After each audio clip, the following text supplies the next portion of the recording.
ఫెర్త్, Brisbane, Adelaide టెస్టుల్లో మేం అద్భుతంగా ఆడి గెలిచాం. ఇంగ్లాండ్పై మరోసారి గెలిచి ఆధిపత్యం చాటాలి అనుకున్నాం. మరో 2 టెస్టులు మిగిలి ఉండగానే మేము సిరీస్ కూడా సొంతం చేసుకున్నాం. ఫ్యాట్ కమిన్స్ దూరం కావడం వలన నాకు కెప్టెన్సీ అవకాశం లభించింది. 3వ టెస్టులో కమిన్స్ తిరిగి జట్టుకు రావడంతో నేను కెప్టెన్సీకి దూరమయ్యాను. ఈ క్రమంలోనే 4వ టెస్టులో తిరిగి నేను కెప్టెన్సీ చేయాల్సి వచ్చింది, కమిన్స్కు విశ్రాంతి రావడం వలన. అయితే ఈ మ్యాచ్లో మేము మొదటి నుంచి ఆధిపత్యాన్ని కనబరచలేకపోయాం. 4 వికెట్లతో ఓటమి మమ్మల్ని చాలా బాధించింది. ఓటమికి బాధ కాదు కానీ ఓడిపోయిన విధానం మాత్రం అసలు బాగోలేదు. 2 టెస్టుల లోపలే టెస్టు ముగియడం, మేము ఓడిపోవడం చాలా బాధ అనిపిస్తోంది.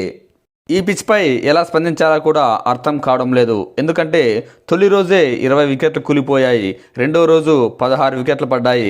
కనీసం రెండో రోజు ఆట కూడా పూర్తిగా సాధ్యం కాలేదు. ఖచ్చితంగా ఇది నాసిరకం పిచ్చేనంటూ ఆస్ట్రేలియా కెప్టెన్ స్టీవెన్ స్మిత్ వ్యాఖ్యానించాడు.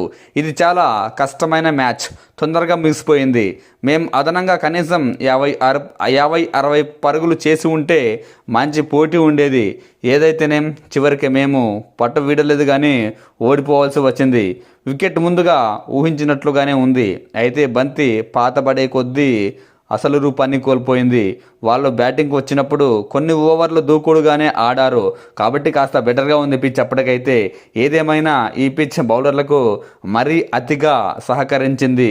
2 రోజుల్లోనే 36 వికెట్లు పడ్డాయంటే పరిస్థితి ఎలా ఉందో అర్థం చేసుకోవచ్చు. పచ్చికను పిచ్పై ఇంకాస్త మెరుగుపరిచి ఉంటే బాగుండేది.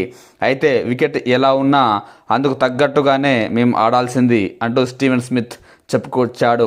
నేను చెప్పాలంటే ఇక్కడ స్మిత్ పూర్తిగా పిచ్ పైనే నింద వేశాడు, తమ ఆడతీరుపై కాకుండా. అఫ్కోర్స్ పిచ్ కూడా చాలా అంటే చాలా కఠినంగా ఉంది, చాలా వేరియేషన్ బౌన్స్ లభించాయి. ఇక్కడ స్టీవెన్ స్మిత్ బ్యాటింగ్ చేసిన ఫొటోస్ను అబ్జర్వ్ చేసినా స్పష్టంగా కనబడుతుంది. మరో బ్యాట్స్మెన్ కూడా చాలా ఇబ్బంది పడ్డాడు ఈ పిచ్పై.